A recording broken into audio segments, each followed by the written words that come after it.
You guys,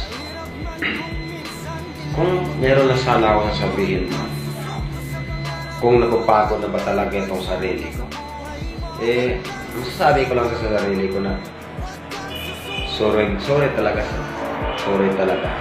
Kasi kahit pagod na yung katawan ko, nilalaban ko pa rin. Kahit pagod na yung nasa isip at kalooban ko, nilalaban ko pa rin. Kasi may future kasi yan sa iba. Kahit pagod ka na, nilalaban mo pa rin yung pagod na nakatawan mo. Pero ang masabi ko talaga sa'yo, ikaw nanonood ka naman, diba?